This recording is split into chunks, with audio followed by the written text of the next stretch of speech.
deep in my soul.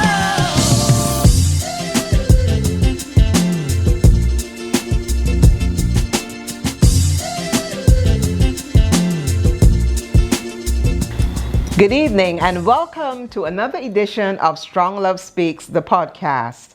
I am Denise. And I am Gabriel. And we are that couple who has been bringing this podcast to you. And we promise that it's going to be exciting and informative as we drill down into our discussion about love, relationships, sex, marriage, dating. Those are the types of topics that we deal with in this podcast. But this evening, we have a very special edition of Strong Love Speaks. What is it, Gabriel? Tell me. Okay, well, this year, in a week's time, maybe when you're seeing this, that time may be shorter or may have already passed. But on September 1st, we will be celebrating 41 years of marriage. So this is that time of year when we get all excited, all coochie-woochie, and, look forward to spending quality time together. As we love to celebrate love, we love to celebrate each other, we love to celebrate, our relationship. We love to celebrate that point when we made that commitment to each other before God and before witnesses. We love to focus in on our marriage and our marriage commitment. From the time we've been married, we've actually done 3 vows renewals. Yeah, we've done 20 years, we did 30 years, we did 40 years. So like every 10 years or so, since, starting from 20, we did vows renewals. Not because we just wanted to put on a show, but because we really wanted to solidify our commitment and kind of recommit in a deeper way with each other. So, welcome to our anniversary edition of Strong Love Speaks, the podcast. Yes. We're going to be looking at the whole question of staying power. What has kept us for this length of time married, and what can you learn from our own love and our own relationships, our own perspectives on love and marriage? We believe that a strong love is needed for a strong marriage. Yes. Strong marriage family breeds a strong family. Strong family builds a strong community. And we end up with a strong nation. And that's what we're all about at Strong Love Speaks. Stay with us. We'll be right back.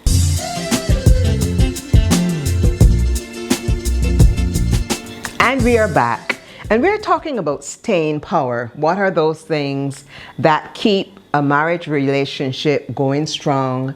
How do we set out on the whole journey towards a healthy, strong marriage? Where does it begin? And when I think about the whole question of staying power in our relationship, and I think about the things that have kept us, I go right back to my college days, okay? When we were in a premarital relationship. We were together, but not yet married. And I was, a young woman, a young person still.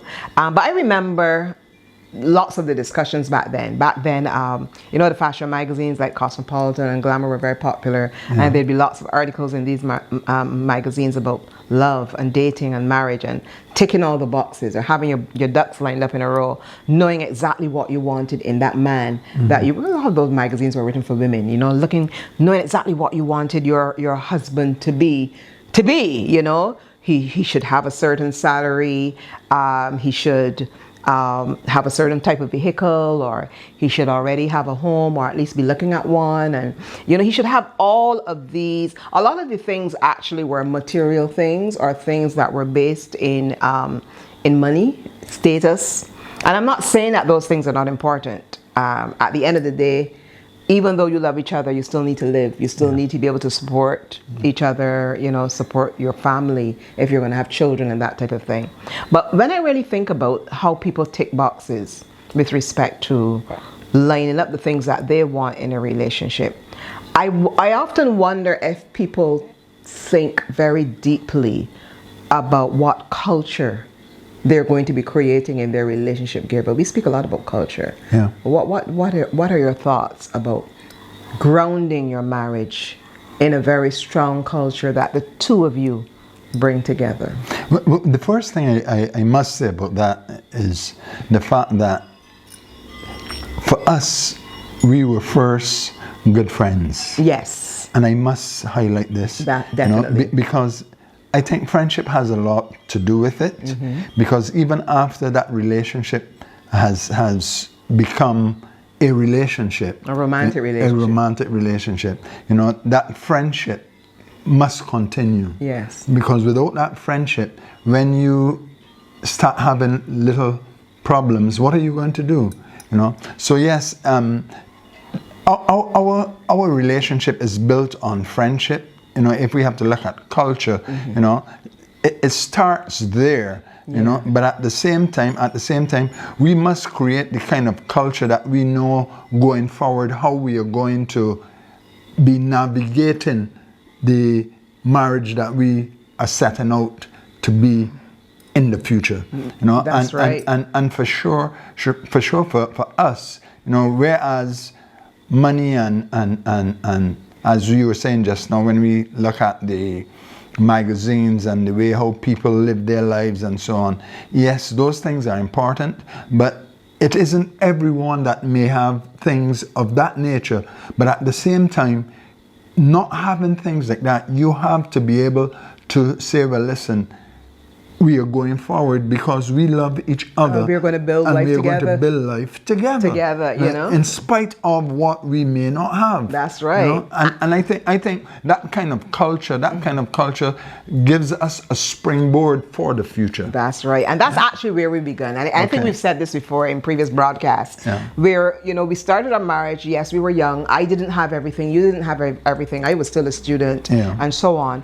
But what was most important to Gabriel and Denise above material possessions, which we still liked. We still liked things. We still liked nice things. We would go back then when the shopping was a thing. Oh, you know, yes. we would go in the shopping and we would look at this thing we would love for the home or that thing we would love for the home. So we always had our eyes on nice stuff. Yeah. But those things did not matter over and above. Right. They didn't the take two of precedence. us. No. They didn't take precedence.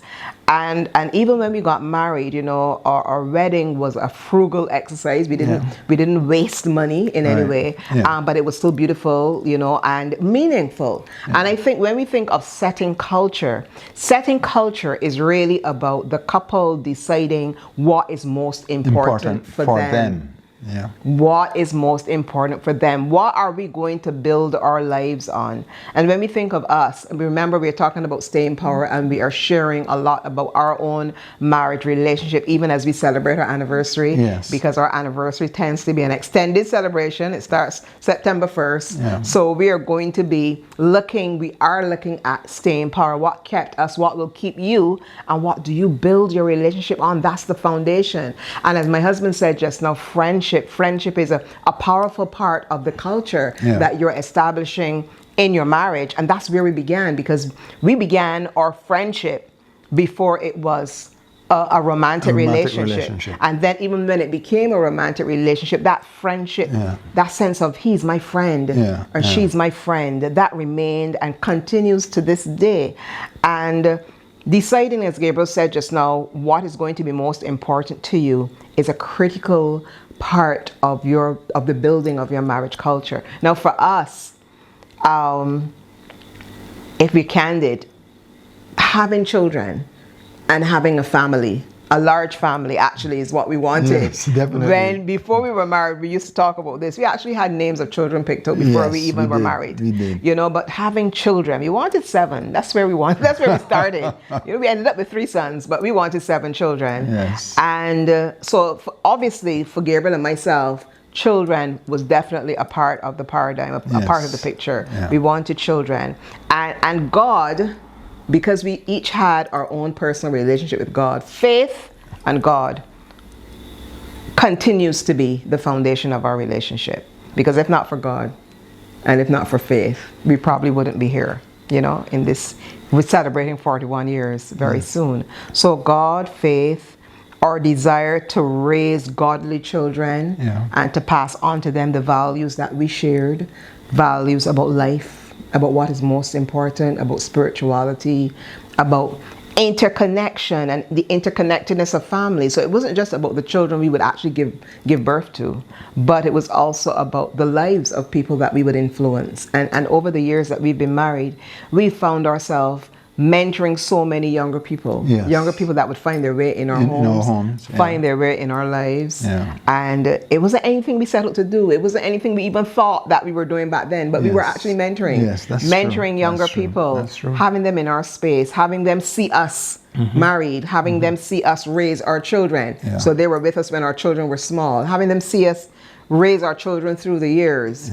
And that type of thing, being very hospitable. Yeah. And it has had an impact on those persons that came into contact with us, because even now there are persons who are not in Barbados, overseas, they still remember us and the impact that we have on their lives, had on their lives, and still do. I still have You know? to this day. Yeah. That's right. So you know, it is critical, the type of culture that we have for ourselves, and as persons come into our space, they would realize the type of people that we are, and it was going to have an effect on them even as they grow into manhood. And that's the whole thing about legacy. Yeah. And the purpose of marriage. You know, we talk about strong love, strong marriage, but what's the purpose of marriage? Marriage is never intended to be insular.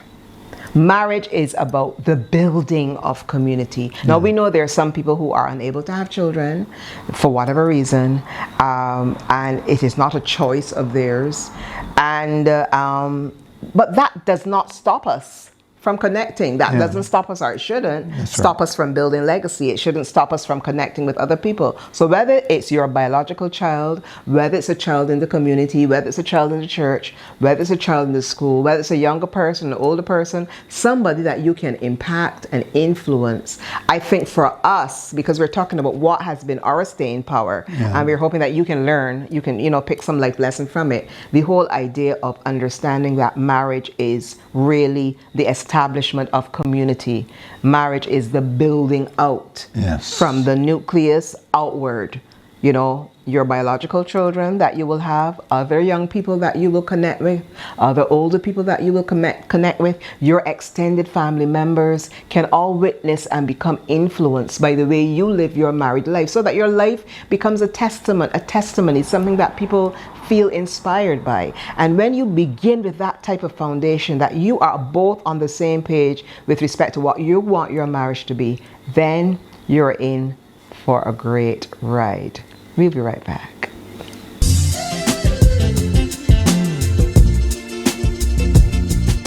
And we are back. And we are discussing Staying Power, the anniversary edition, because our anniversary is coming up very soon. Very soon. Or it's already here, depending on when you're watching this. Yes. So we've been looking at what we started with, our friendship, the establishment of a certain type of culture, understanding that marriage is not insular. It is not just about the two of you. It's really about the future. It's about legacy. It's what you're going to leave behind. It's preparing for the generations. And that's an extremely biblical concept. And that's very important. It's very, very important.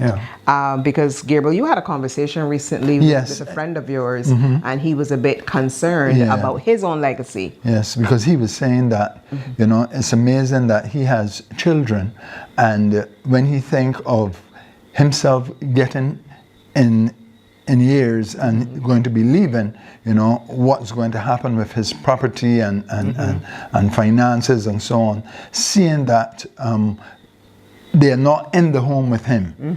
They have already created their own culture, gone away, and he doesn't have grandchildren. And it's important, that we have children that would bring children in the earth, that would create generations.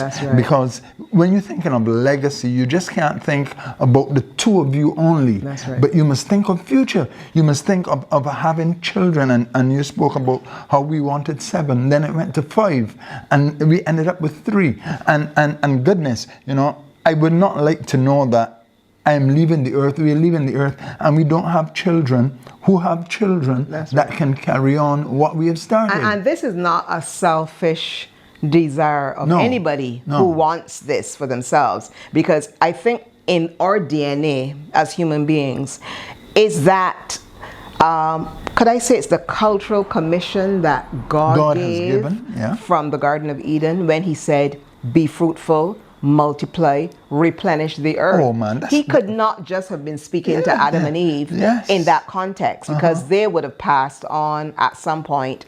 He was speaking into the future and speaking to future generations You sound like a preacher, girl. that the earth needs to be replenished. Yes. And the earth does not just need replenishing with people. People are the vehicle that God uses for the replenishing of culture. Wonderful. For the replenishing of society. Yes.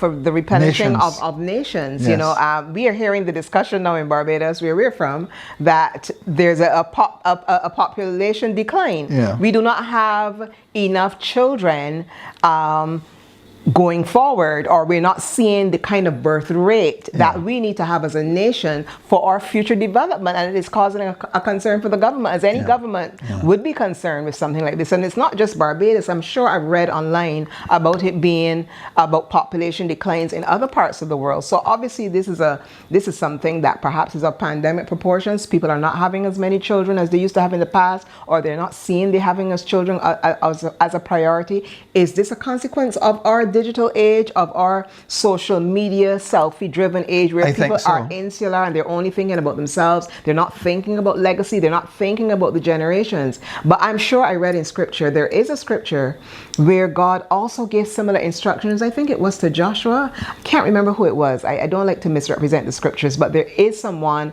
who he gave a similar commission where he said, you know, establish nations. This is the commission of God. Yes. And we are expected to reproduce in the earth. Literally Our children. kind, yeah. Literally children, yes. And we know that everybody will not have children Yes. for one reason or the other. But you understand the context in which we speak. We're speaking generally. Humankind is expected to produce humankind. Yes. And from that, we're also expected to reproduce values. You know that saying that values are not taught, they're caught? Yes. When we live our lives and we establish cultures in our marriage relationships, we establish cultures in our home, we are sowing into the next generation through the things that we focus on and yes. prioritize. I mean, with our own sons, we have seen this. Not only have they gone on to do something similar to what I do, some of them are into teaching and education and Very sowing artistic. into the generations of youth, but they're also very artistic, they're very creative, and that has come from both of us. Yes. They've also prioritized giving and being there for friends and sowing into the lives of other people and giving, very giving, and so on. And that is something that's a culture that came from our home, Yes. that they have picked up, and they've run with this for themselves. And obviously when they establish their own homes, they will marry that culture with the culture of the partner that they have, because that's what marriage is. That's what marriage is. It's a coming together of two cultures.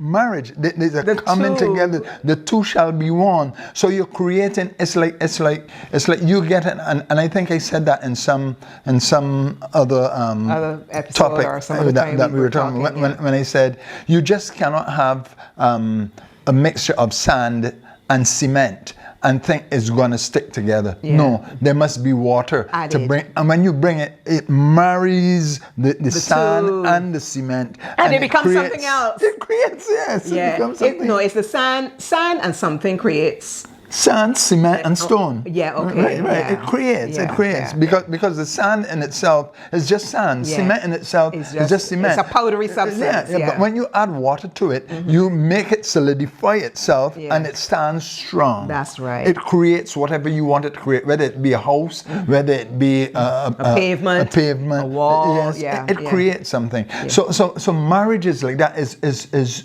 something, two persons fusing themselves together.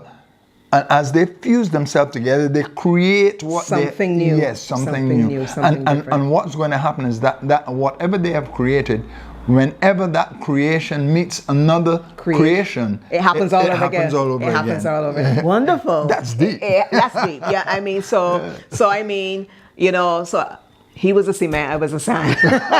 You know, and God, the Holy Spirit was the Yes. water, Yes. bringing us together, Yeah. and we formed this new thing. Yes. So that I was raised in a particular way, and I learned a lot of valuable lessons from my mom. The way my mom raised me, you know, I have a poem where I talk about the prayers of my mother. Yeah. And I love the fact that my mom raised us, my brother and I, in a way where we could pray to God for ourselves, we could depend on God. And through her example, the life that she lived, so she's still alive, but the life that she lived with us when we were growing up was such an exemplary life of a woman of God that we could see that Christianity wasn't just something that she spoke, but it was something that she lived. It was a living testament. And as a result, we, both my brother and I, followed in the faith. Yeah. You know, my father also had his impact in our lives in terms of being a provider and being there for us and so on. And he's still alive today as well. But I was raised in that type of environment. My husband now was raised in a different type of environment. And my environment also had a fair set of brokenness because my parents split when I was a child. So there was still that brokenness in there. And my husband came from a different type of culture where there was a lot more trauma. Yes. I had my own set of trauma. He had his own set of trauma. But for me, when I look at the two, his was perhaps far more severe. Right? I hope you don't mind me mentioning this. It's not a lot of rejection, a lot of abandonment, a lot of uprooting from his home in St. Lucia, being sent to Barbados without his mother. She brought him but then left. Yes. You know, he was raised by someone who was not his mother, even though she was a relative. Yeah. Although she mothered me, yes. She mothered him, but still there were some things missing because she wasn't your mom. That's right. You know, and so I'm saying there was a lot of trauma, and you get all these details in our book, Journey to One. Get it if you haven't as yet. You know, but so he had his trauma, I had my trauma, but I think the defining factor in both of our lives, though, was and still is God. Yeah. Because we both had that encounter with God Yes. for ourselves, Yes. in spite of our traumatic upbringing. So when we came together, those two cultures was fused together and making us create our own culture. Because we would have decided what we wanted to extricate, what was good about my upbringing, what was good about yours. And in spite of the negative, we therefore wanted things for our children and our family that we probably didn't have. Yes. You know, so we wanted to each be very involved in our children's lives. You know, it wasn't a case where I was the most involved and Gabriel was not as involved. We were both very involved. We both went to every single farm level meeting, from nursery school right up to secondary. I think there was perhaps one that I missed because of something, and some work related thing, and my husband was there for that one. But other than that, every single one, we were both there. Yeah. You know, very involved in all the sporting activities and the cultural activities like dance and theater, or whatever else they were involved in. We were, you know, cricket for our eldest, whatever it was. And we made those kind of decisions without really talking about it. It was just that. It was hand in glove. Hand in glove. You know, we learned along the way, but we just knew for each of us that our children were our number one priority. And the reason why we are saying this is because when we look at people today and relationships that are trending, we are not seeing those type of values being exhibited anymore. Yeah. You know, there is that fracture that comes around and causing conflicts of sort that eventually brings separation, you know? or people not even making it to marriage. because they're, you know, they can't get it right. I'm not saying you should get married if you're not ready, don't get me wrong, but I'm just saying, you know, this whole thing about relationships is so tenuous. It is not, perhaps it's not as automatic as it was back then, because there's so many other distractions today because of social media, as I said, and I think the fact that people are so obsessed with how other people are living their lives, and I think that is having an impact on what people can have today, because everybody's looking at what somebody else is doing, how somebody else is living, where they're going, where they're traveling to. You know, they want this particular type of lifestyle to publicize on social media, etc.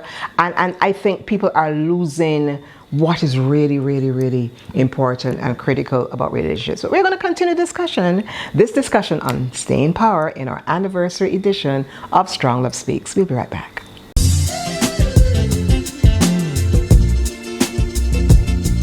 And we are back. We have been discussing Stay in Power, Yes. the anniversary edition of Strong Love Speaks, our anniversary.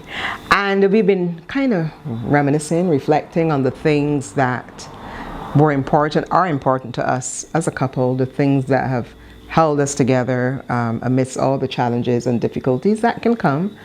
And another trend, Gabriel, that I have noticed of recent times on social media, because I do a lot of surf a social lot. media. I've noticed among Christian couples particularly, the whole idea that if we begin our wedding right, if we have worship, if we worship at the altar, wherever the altar is, if we begin with a worship song and we include worship into our ceremony, it's going to somehow keep us, and it's going to help us to have a long marriage because we're starting out on the right foot. And there's been a lot of beauty in what I've seen. I mean, lots of wonderful ceremonies with people lost in worship and focusing on God, and wonderful, a wonderful spiritual element being created for the wedding ceremony. And I will not less count the importance of such. However, thinking, and I did comment on one of those posts, that it is not what happens on that wedding day that is going to somehow magically save your marriage when difficulties and trials and testings come, as they will come. It really is what you are going to add and put in and develop and sacrifice and give post that day, after that day. That wedding day is beautiful, it's memorable. I mean, we love remembering ours. We've tried to recreate the day somehow with our vows renewal. But those are ritual experiences that are important, yes, but they themselves, those experiences, that experience itself of the wedding day or of the vows renewal day is not what is going to keep you. It does not. It is what you put in every single day of your lives together. It is how you sacrifice, how you show up for each other, how you are willing to forgive when bad things happen, because bad things will happen in your marriage, how you extend grace to your partner, how you don't allow the sun to go down on your wrath. You don't continue to live with a short fuse. You might have an anger problem. Some people do have an anger problem. It's difficult for them to deal with anger, but you don't allow that to consume you and take you over to the point where it sullies your marriage relationship. It is how you give up things for yourself because you want to put your partner's needs first. It is how you're willing to prioritize your partner, the time y'all spend together, the quality time y'all spend together.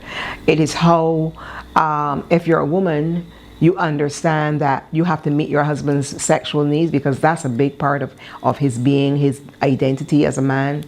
And you're willing to give in that department even when you're not in the mood. It is how you as a man, even though that whole emotional, romantic thing may not be your thing, primarily, you're willing to give in this area because it's what your woman needs. It's what she requires of you. So you're sacrificing for her as she's sacrificing for you. It is how the two of you come together to make life happen, whether it be building your home, expanding your education, supporting each other. So it's not just the man supporting the woman, but the woman also supporting the man, showing up for each other all the time with your individual ventures. It is all of that and more that really will solidify your relationship and keep it for the long haul. Because at the same time, whereas we focus just now on the Christian and the worship session that they would have during that wedding ceremony. There are persons who are not Christians. That's right. Who do not have that type of worship experience. And they have successful marriages. That's right. Yeah, that's where I'm because going. you see, we have to understand that marriage is blessed by God. Yes. God blesses That's where it was all marriages. All marriages. He doesn't just bless the marriage of the Christian. He blesses marriages. Yeah, now period. we're not talking about, other types of unions where people are forced or, that type of thing. We're talking about a marriage where the two adults made a decision to become married. Yes. Okay? God blesses marriage.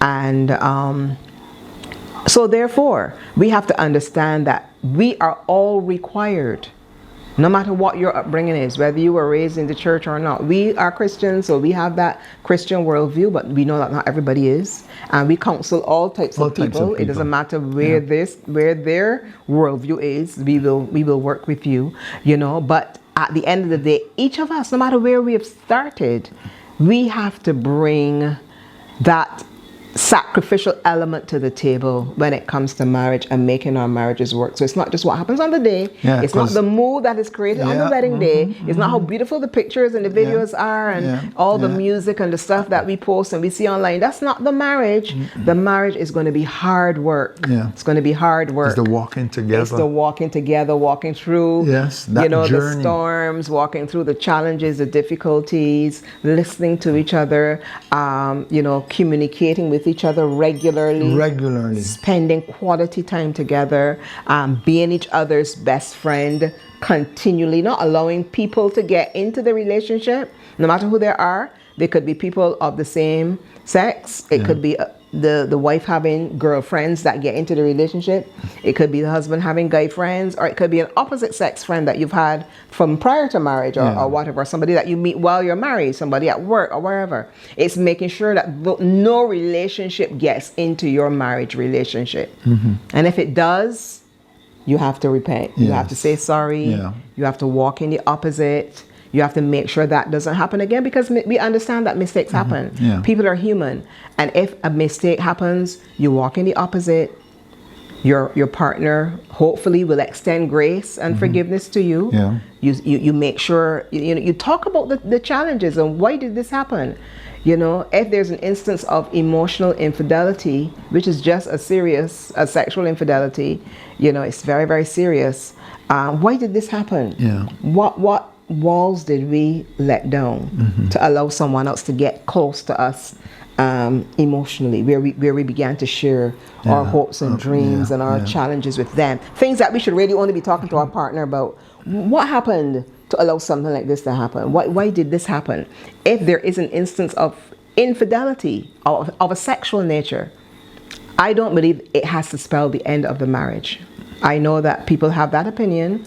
Once there's infidelity, you walk away. I don't believe so. I think that there can be healing. I know of marriages where there has been infidelity and the marriages have survived and thrived. But it's about how you deal with it. It's about, and I'm not talking about constant infidelity where it's serial and it's problematic or it's abusive in that you are being abused, whether physically, sexually, you know.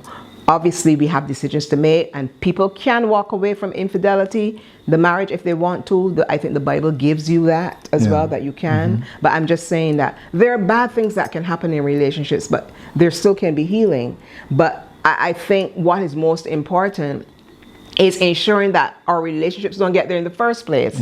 Ensuring that we don't get to those points. But even if we do, know that we can come back if there's compassion. And compassion doesn't mean allowing yourself to be abused. Don't get me wrong. Compassion doesn't mean allowing yourself to be walked over.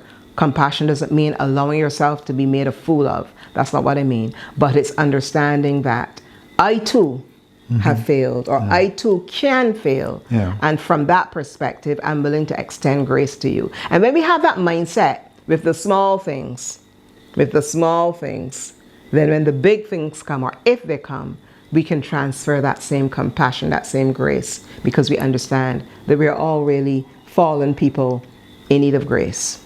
All right? So there's a lot that goes into keeping this marriage, keeping the staying power alive. And we're going to wrap it all up when we come back.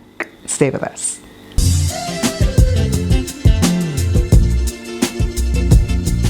And we're back.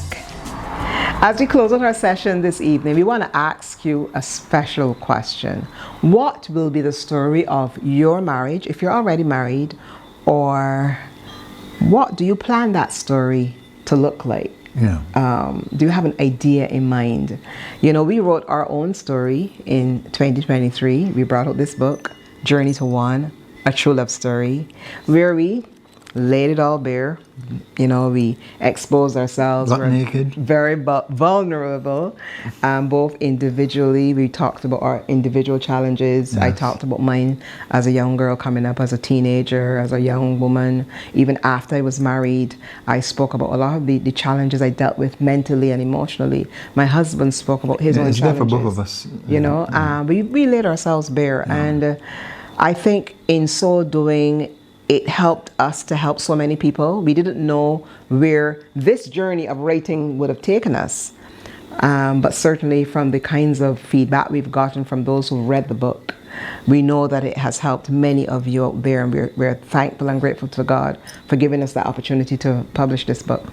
But the point I'm making is, we never set out when we got married to be who we are today. Yeah, it's true. It's true. So true. We always knew marriage was important to us. We always felt that family was important. That we shared for sure. Yeah. But we never knew it would have brought us to this point of helping so many other people. And we're not saying that it has to be like that for you. I think there's a lot more knowledge out there today about relationships than what we had when we were starting out. So even when we counsel people today who are getting married, we always ask that. We begin with a very critical question. Why do you want to get married? Nobody asked us that when we were saying we wanted to get married. No one asked That's us right. why we wanted to get married. But I begin with that question. Why do you want to get married? And I often end, or near the end of the counseling session, the series, I usually ask people to write something, you know, to reflect, maybe write a mission statement, something like that. What will your marriage look like? How do you want it to be? And these are tools that we have today that we may not have begun with. That perhaps if we had begun with these tools, maybe we might not have made some of the mistakes that we did. But you have these tools today. You know, we're exposing them to you, or you're being exposed to them through other podcasts, or through other speakers, or through books you've read. You know, you can set out a statement for yourselves, and it doesn't have to be static. It doesn't have to be, this is what we started with, so this is the end. that's No, right. It's going to change as you grow. Some of you get married in your later years when you're more mature and you've already established yourselves in life, and therefore your statement will look different to that of a younger couple who's now starting out. We were young, you know, so for us, if we had a chance to have written the statement back then, it certainly would not look like the statement we would write today with respect to what we want our marriage to look like in the future. And whether you actually write a literal statement out in 2 or 4 or 5 or 6 lines, or whether you voice it to each other, because we talk a lot about what we want our marriage to look like in the future. We talk about the things we want to do together. Yeah. You know, we do a lot of that. And that's a statement too. It doesn't have to be something that you actually write, but writing is good. It's a record, you know. So whether you write it, whether you speak it, have an idea of what you want your marriage story to look like. And I'm asking you, I'm challenging you with that today. Think about it. If you're thinking of getting married, think about it. If you're already married, think about it. If you've been married for a long time, or you've been married for a short time, think about what you want the remaining years, or the years you're journeying through, to continue to look like, or how you want them to be different. And be purposive about it. As my husband liked to say, be intentional. You know, don't just let life happen. Plan those getaways. Plan those annual getaways or staycations. Plan to celebrate your anniversary. Don't just let it happen ad hoc. You know, don't let it be that you remember at the last minute and you just decide, well, we can just run down here by this restaurant and eat something, or, you know, we can just stay home and cook up a meal and eat by candlelight. Let it be something that you put effort into. Let it be special. Let it be purposive. Let it be meaningful.